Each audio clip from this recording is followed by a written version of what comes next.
Hey guys, Art13131 here, and we're going to continue talking about week 4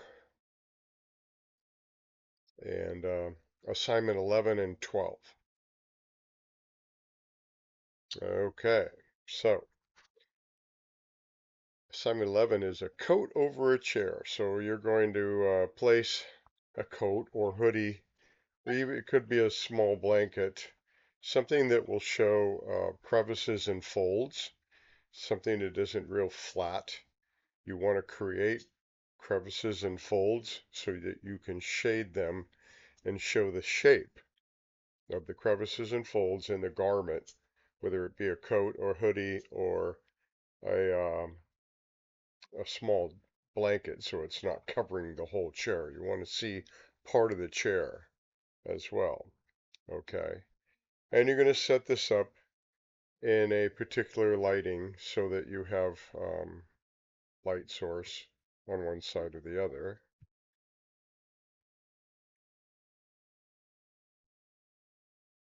Well, here's some examples. These are student drawings, as far as I remember. It's been years. Been doing this for 7 years, so I might have acquired this from another source, but typically I try to have student drawings. Nevertheless, it is a drawing of a garment over a chair, and this looks like possibly it's just a small blanket, so it's not covering the whole chair. You see part of the chair here. Okay. So that's the idea. First, though, I want to show you um, what a chair looks like. Now, if you're looking at an angle down at a chair, you're going to see the seat positioned somewhat like this. Maybe the angle is less than this. This looks like you're standing up and looking at a chair that's several feet away from you and kind of angled so that the front leg here is the closest one to you, and then this one's a little further, and then, of course, the back legs are a little further away. Well, where they hit the floor is going to be different, okay? So typically, if you're looking straight down at the chair, this would be a total square, possibly, or very close to that. But when you angle yourself in front of it, and now you're looking at it at an angle, and the chair is sort of twisted one side or the other, the um, the seat, not only is the seat in a different angle, but also the legs. So basically, the front legs are the same distance from top to bottom, but they hit the floor differently because the seat is angled this way. You're going to have to notice all that. You're going to have to notice where the legs hit the ground if you're going to draw all of that. Possibly the other image that I showed here didn't show the legs on the ground. Some do, some don't. Okay, so you could do it without, but I'm just showing you uh, what it looks like from an angle. So, these back legs are the same distance too from top to bottom. They encompass the whole back of the chair. The seat is connected to them here, but they hit the floor in different places because it's angled. Okay, so don't angle your chair like this on the top part and then put all the legs straight across like one here, one here, one here, and one here because it's not going to be in perspective. You have to notice this about what you're looking at. Okay, and also the runs in the front. These are called runs, I believe, like the runs of a ladder. Um, they're angled as well. So this one starts maybe, I don't know what, 6 or 7 inches up. Same with this one over here, but it's not straight across. It's angled because the chair is angled and you're looking at it as an angle, at an angle. Okay. So you have to keep all this in perspective when you're drawing your chair and the code on it. Okay. So let's go back to this one. what you want to notice is that everything is shaded with a light source. Okay, and typically, like I keep saying, set your light source a single light source, not multiple, not a lamp and a window, or two lamps and a window, or something like that. You want to create shadow areas. That's best done by having a single light source. So if the window is over here or a light, it's shining up on the top of the crevice, and the inside of the crevices and folds are darker because they're not accepting light as much. And then you have midtones. So this darker tone goes into a midtone, which comes up to a lighter tone. Back over here, it's darker. You have to notice this about your garment when you're putting it on. Create these folds and crevices when you put it over the chair. You don't want it to be flat because then you won't have anything to shade. You want shading. You want contrast in shading. You want dark and light areas and all the midtones in between. And I'll talk about this through the whole term because this is a big part of drawing. When you're using graphite to draw or even color, you want to create the shape of what you're drawing. If it's flat, it's going to look flat and it's going to look cartoonish. That's because you didn't use contrast in shading tones. You really need those shading tones to show the shape of whatever you're drawing. Because the light hits it a certain way, and that tells our eye, oh, this is rounded here, and this is flat here, and this has got a bunch of crevices and folds in it, and, on and on. Or this is a little darker here because the chair seat is covering up the light from hitting it. Or it's darker in here because the garment is keeping light from hitting the chair seat. This rounded peg right here coming up from the probably connected to the floor or the leg piece. They have a light and dark side because the light is hitting on one side but not the other as well because they're rounded. Whenever you have a rounded surface, when it rounds off and goes over to the shadow area, you're cutting out the light. So that's not shining on that side. Light isn't hitting on that side. It is hitting on this side, the right side, because the light is coming from the right. Left side, not as much. And it's a gradual transition. It's not sudden. So it's gradual transition on a rounded surface from the light area, you go into the midtones, and then you go into the darker area. And this shows that it's round. Okay, so you want to show that. In the front of the chair, it's more squared off. So you have a whole light area here, and then it turns a little darker on the seat because the light is hitting here on the front part a little more than the seat. So it's not a gradual transition because you have a sharp edge. It's not rounded right there. So you have that being lighter and darker. Suddenly it happens. Let's go back into another example. Now, this normally would be a good drawing. There's something definitely wrong with it. I don't know if you can point that out, but I'm going to point out the good parts about it. First, the chair is shaded pretty well. Okay? Seems like the light is coming from the left because you have cast shadow on the ground. And also, the left side of the seat and the legs are darker than the front part or the right side. Okay, and so you're going to look for those.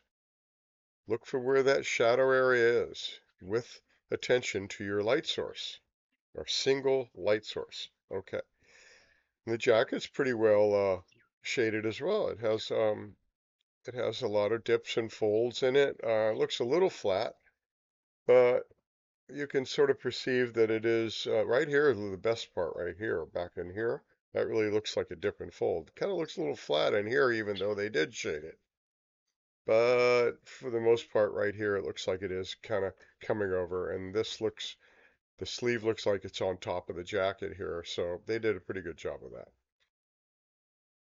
What is the problem here is, and I want to point this out because it's obvious when you start noticing, well, you have a cast shadow.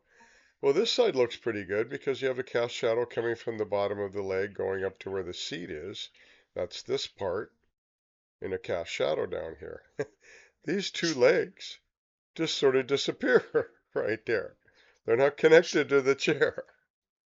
So in reality, the these legs probably should have came up here a little bit more, or the seat of the chair would be more here, not back here, and cutting off some of that because it would be cutting off the light from way back here. Then connecting to the chair legs. The chair legs here, if that's up here, it's connected to the seat. So you're looking at that cast shadow right there. That's the top of the chair leg, which is connected to the seat. So you would have uh, a shadow area in here from the seat. Okay, that's the problem with this. Okay, so be conscious of that if you're looking at it and you have a cast shadow you're trying to shade.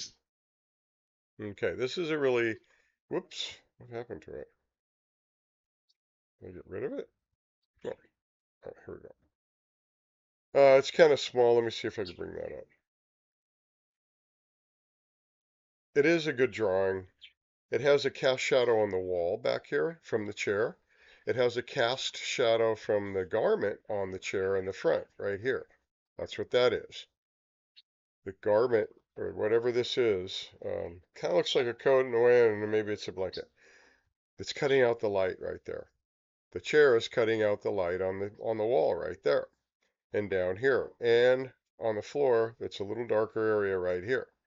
I like the way they shaded it because it's kind of leaving some other tones to shine through, which is very uh, a good way to draw. Especially the background here creates a little distance in that. It's not totally one tone. It's kind of a mishmash of tones, which is more interesting in my opinion. The garment, or whatever this is, blanket, jacket, hoodie, it has a lot of dips and folds in it. It has some dark areas, it has some light areas. It has mid-tone areas. Okay, so that's what you want to create. Everything you see in that with your single light source. Here's another one. Again, showing the legs hitting the ground, just like I pointed out before, but this one, your eye view is kind of like just below the seat, but it's not on the floor. So if you were on the floor, you'd see these legs just straight across like that. One, two, three. But since you are in the middle, your eye level's probably around right here.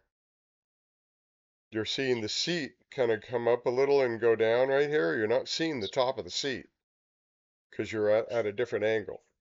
Your eye level's a little lower than that, but it's still above where the chair legs hit the ground. Okay, so you have this one hitting here, this one hitting down here, because this chair leg is closest to you. This one's further away. Whenever you have anything further away, it appears to be smaller. These chair legs are probably the same distance from top to bottom. But this one looks a lot larger because it's closer to you. And this is going to be perspective. This is in a 2-point perspective right here. Because if you were to take the chair legs and match them up right here, from that chair leg to here, and come off the page to about right here and make a dot, and then take the seat and come over here at an angle where it's coming to that dot, that's a perspective point. Same thing on the other side, because this is the closest leg to you. The left side and the right side are going to be different. So the right side would come up to maybe a perspective point around here, and then if you connected this to that chair leg, which is probably around there, it would come up maybe somewhere out here would be the other perspective point. Same with the top of the chair would go to that perspective point. So it's in 2-point perspective. We're going to talk about that in another assignment, but I'm going to point it out here in case you're looking at a chair and you're wondering why it's all like that. It's a 2-point perspective.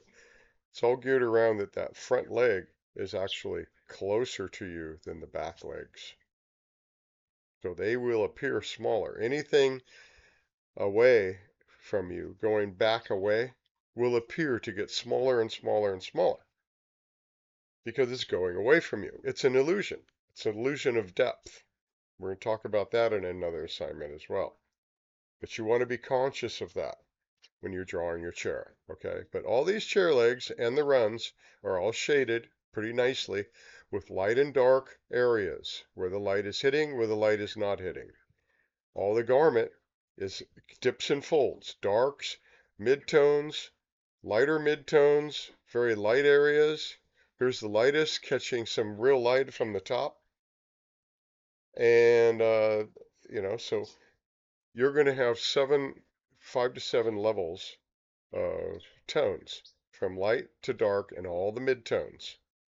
So if you send me something that has 2 tones in it, just light and dark and no midtones, I'm going to send it back and say, hey, there's got to be midtones. Send me your photo. And that's another thing. Take a photo of what you're drawing from so that you can send that to me, submit it in the same place on Canvas that you're submitting this drawing.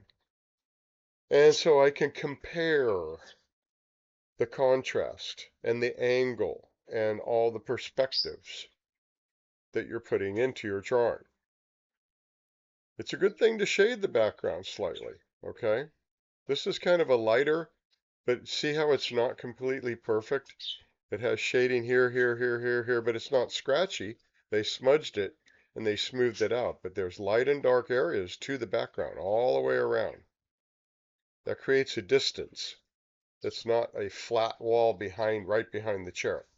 It's like there's distance back there, but we're not going to draw it. The chair and the coat garment are the focal point. They are the subject matter, and you're focusing on that rather than the background. So you don't need to draw everything in the background. But if you shade like this, you're alluding to things in the background.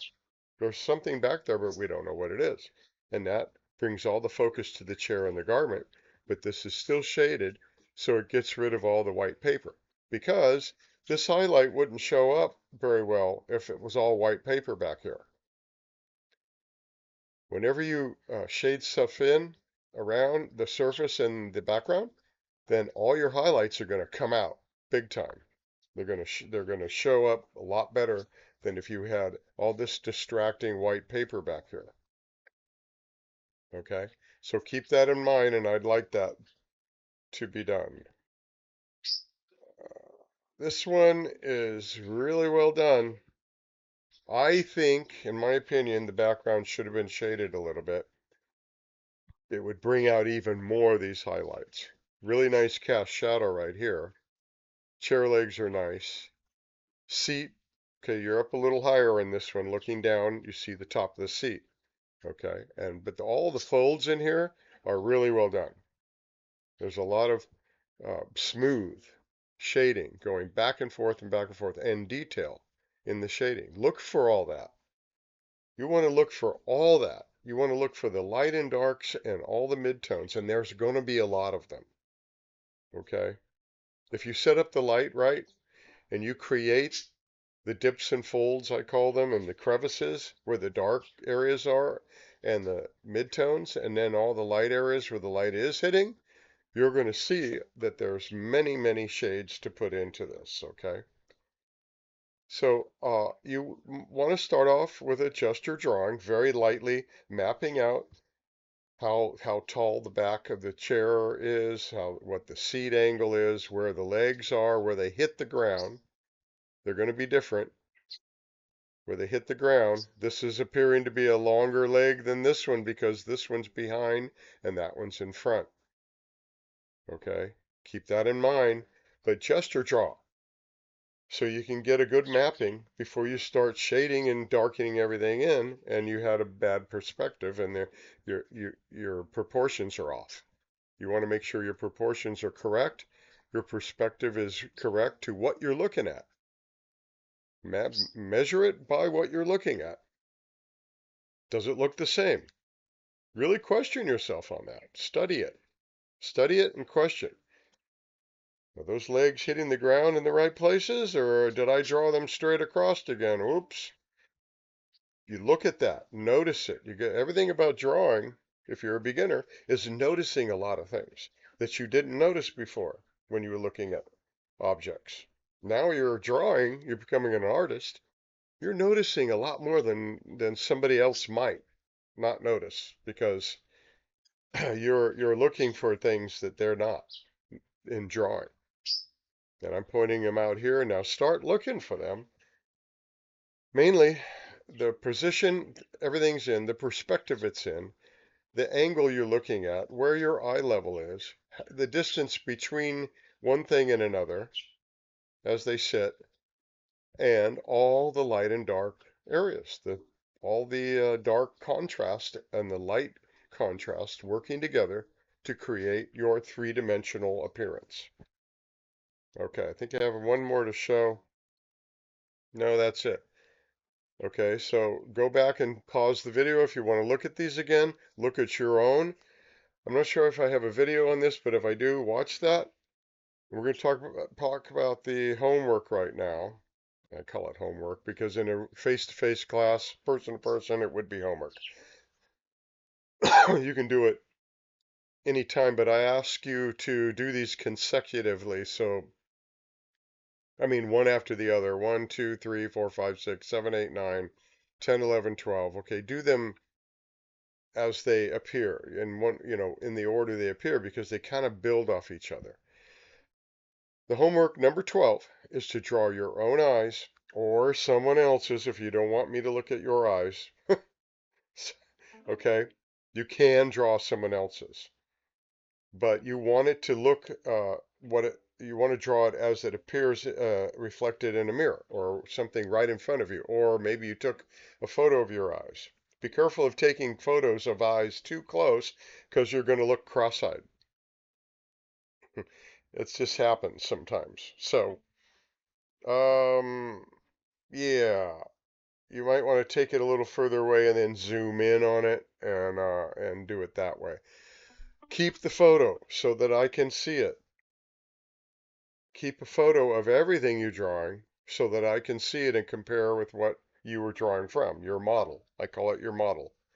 So keep a photo of your model so that I can compare what you were trying to draw and what you're missing or what you got right.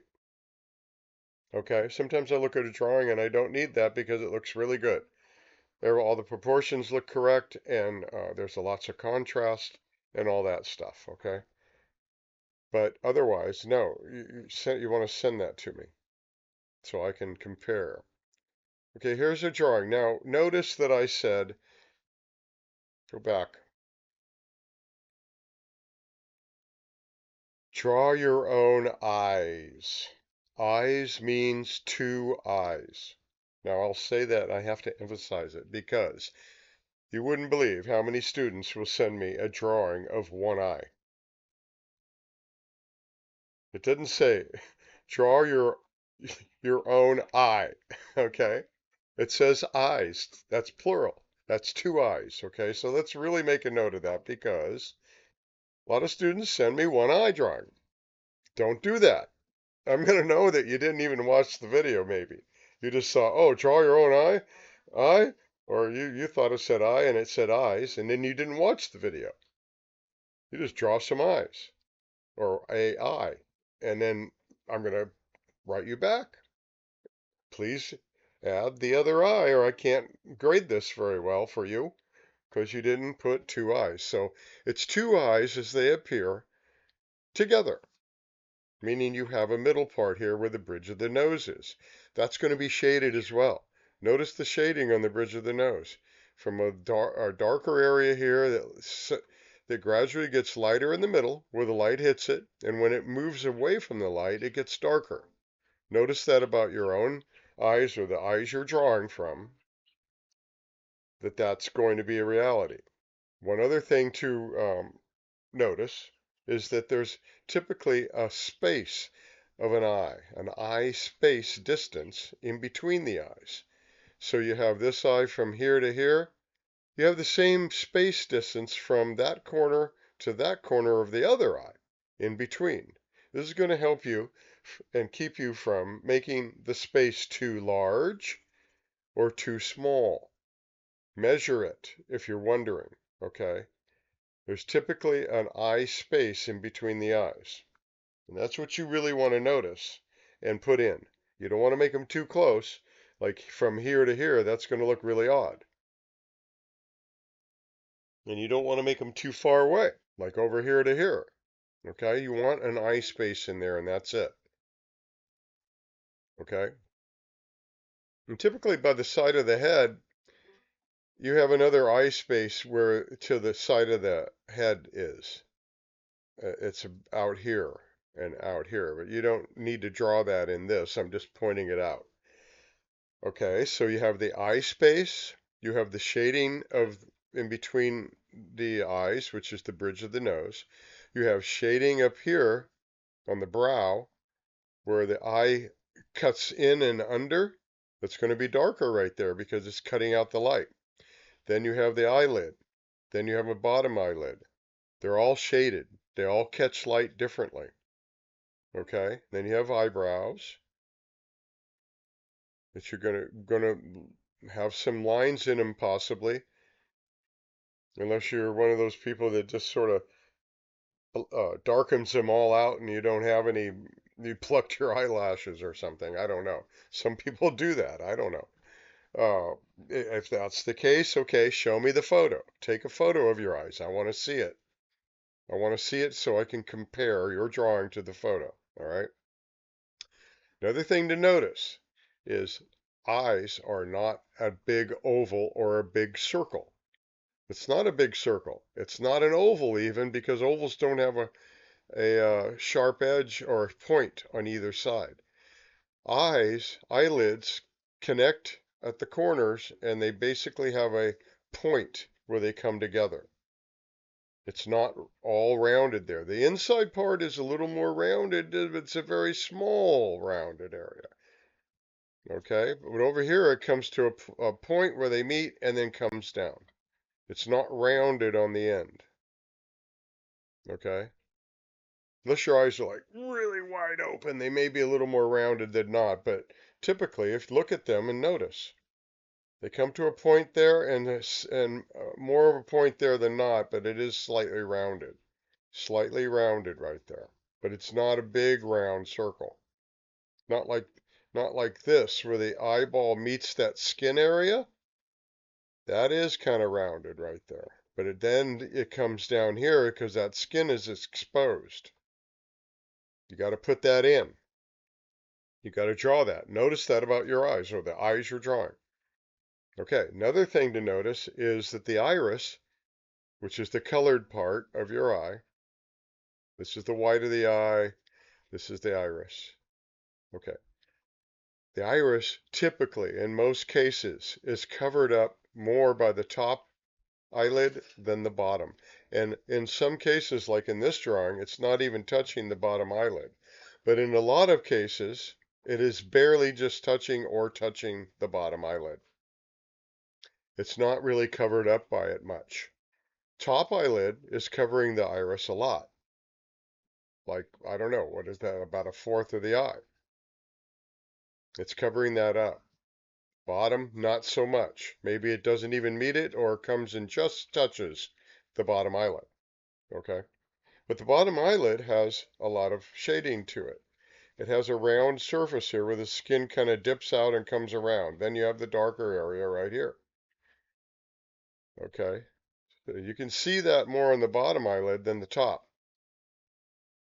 Top's kind of maybe just a shading line, and then you have eyelashes. What you want to notice as well is that the pupil is darker than the iris. It's a dark, dark area.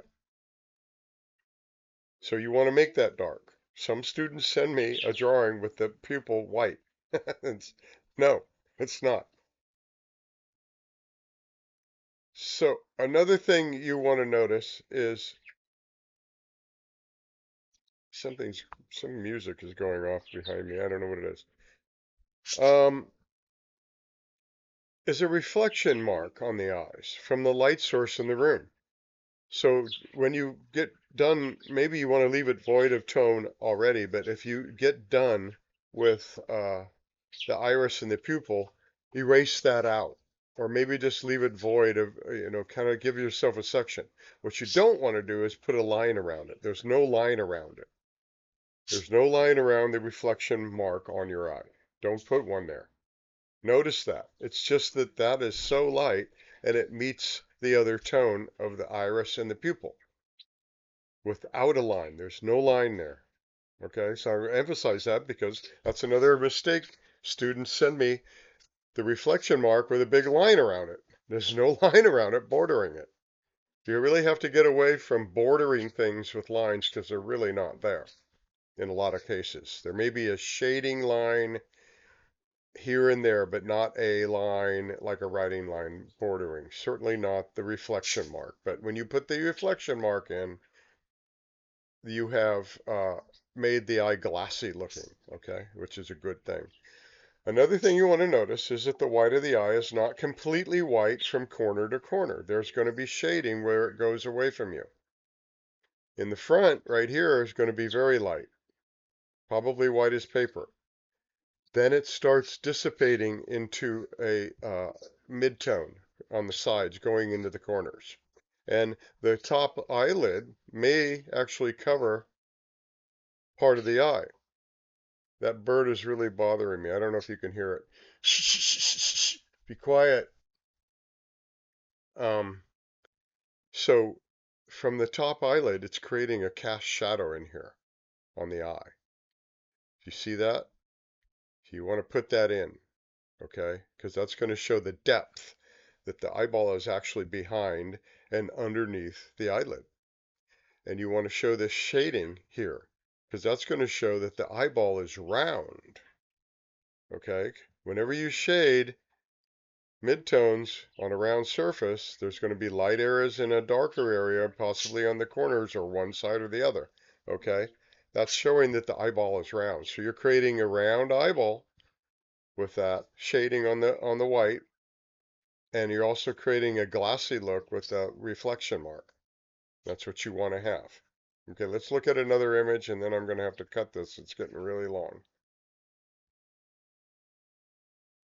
I believe those were female eyes.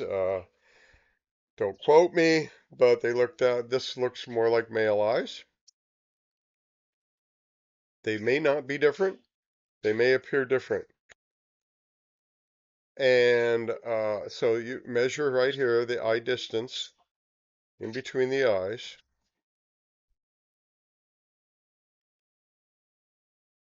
There's a eye length there.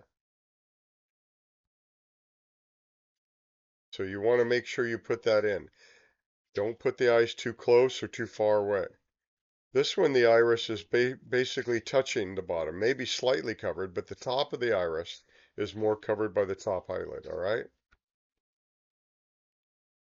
And then you have all this shading on the bridge of the nose. You don't have to put the nose in. This guy did, or person who drew this, put the nose in. You don't need to. You can just cut them here. Okay, but you want the eyebrows. You can just put it like that. Reflection mark. A little bit of shading on the white of the eye. Give it that round look. Shading here between the top eyelid and the brow. And then you'd have all the shading on the brow too. And underneath the eye right there, there's shading. Okay, so you want to notice all that and put it in. Let's look at this one, and this will be the last image. Really intense eyes here. Okay, the bottom of the iris is kind of covered because maybe they're squinting a little, or they have squinty looking eyes. But it's still not covered as much as the top of the iris by the top eyelid. Bottom eyelid is less. Okay, reflection mark right there. good coloring on the eye. There's maybe a little perceived shading line around the iris. A lot of people have a little dark area there to the color, and you can put that in, okay? White of the eye has some shading. This is not an oval shape, it's more like an almond. You have a little bit of a rounded area here where they have that skin right there. Then you see the round part of the eye right there. It comes back here to a point. Okay, to a point, and then it comes down. You want to put all that in. You want all the shading here too. On the brow, on the eyelid, top eyelid has a lot of shading. It dips in right there from the brow. Then it meets the eye right here, and there's a light area in between. So notice all that. And right here, there's a little dark area, and there's some lines on the face. This looks a little scratchy in here. Still, it's a good drawing. I'd like you to smooth that out a little bit more with a smudging tool, your finger, or a rag over your finger, or a Q-tip or something that you get to smudge and move that graphite to smooth it out. And certainly don't use the tip of your pencil to be doing any of this shading, because it's going to make scratchy marks. You want the side of the pencil and the overhand grip that was discussed in the very first shading video for assignment number 2, or number 1, excuse me. First week, assignment number 1, shading videos. Tell you how to shade, show you how to shade. That's what you want to be doing so you're not creating scratchy lines. Okay, now I'm going to cut it off. I don't know if you can hear that bird. He's really bugging me. It's a parakeet. He lost his partner recently, so he's really noisy now. He wants a new partner. Okay, so there you are. That brings us to assignment number 12. And then we're going to talk about next week here, briefly. I'm going to bring it up. Midterm presentation is going to be due next week. I'll give you, you have all this week and next week to start looking at it. We only have one assignment that week, number 13, and then we have the midterm presentation. The midterm presentation, I'll send an email about it as well.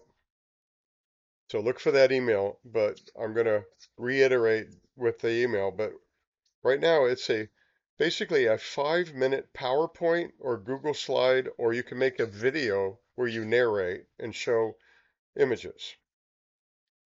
Presentation on an artist or an art style or movement, an art movement like surrealism or pop art or modernism or Renaissance or classical, uh, Dadaism, Cubism. There were many, many art movements. Okay, postmodernism, conceptual art. All those were movements. You can do a presentation on a movement or an artist that's doing a certain movement, and you want to mention that.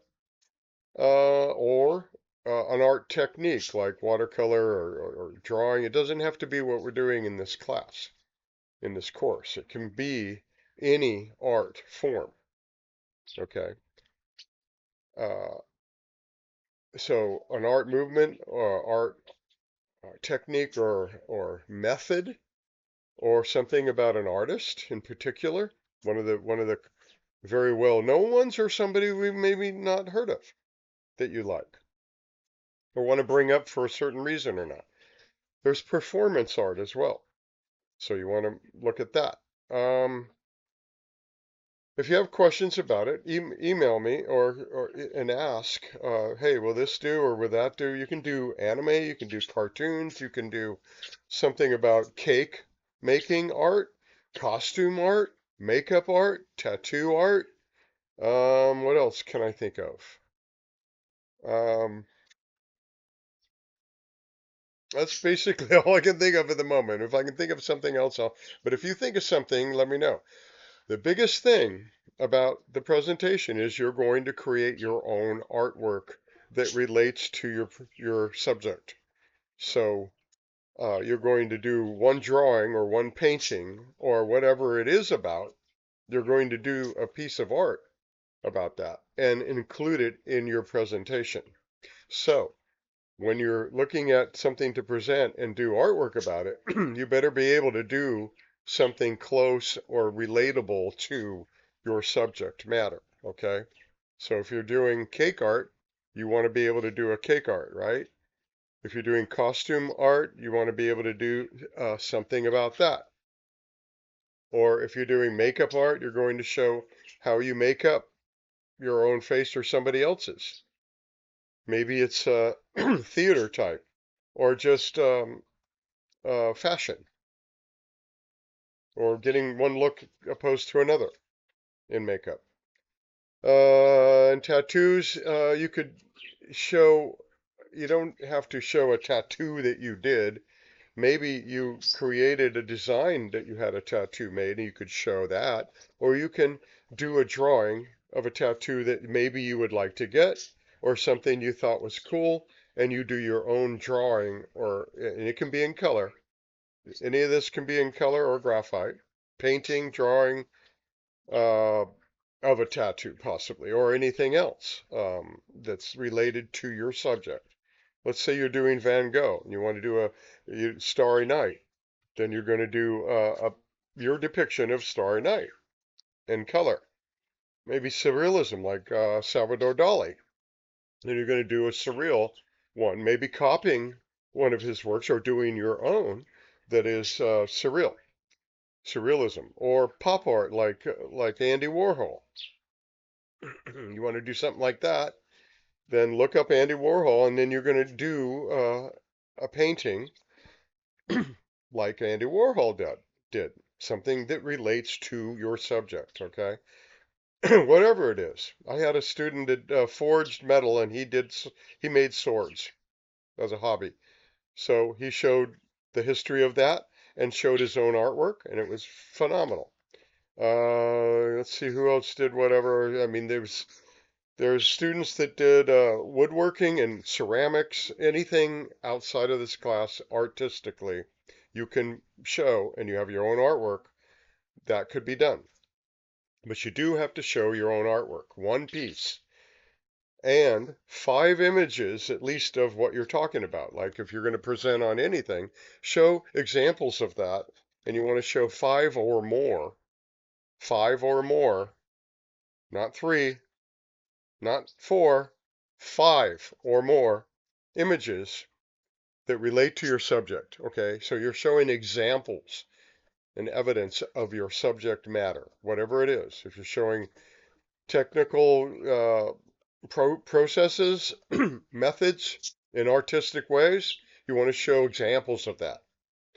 Okay, if you're showing a particular artist, you want to show examples of their work. Okay, and or some other art form, you want to show examples of that, images, 5 or more. Okay, you want text too. Bullet points are okay, but a little more text would be better. Present it to me like if you were presenting it in a classroom. A PowerPoint, a Google slide, or other way of making slides that you can progressively going through, or a video. Students have made an actual YouTube video or a other kind of video where they narrate, they show images, and they talk about the whole thing rather than showing text or having to write text. They can do the video. If you know how to do that, great. I mean, I'm making a YouTube video here. I'm not showing myself because I generally don't really need to do that. I'm showing this and I'm showing other images. But if you want to do that and you know how, then do it. Ask questions. Maybe can help you. Okay. But you do want to show your own artwork as well. Don't forget that part. That's crucial. Okay. To getting a good grade. You want all the elements. 5 minutes or longer, 5 images or more, text or video where you're talking and narrating, and you want to show your own artwork, one piece. Okay, we'll talk about this. I'll send an email out as well. And from here on out, we'll talk with you next week.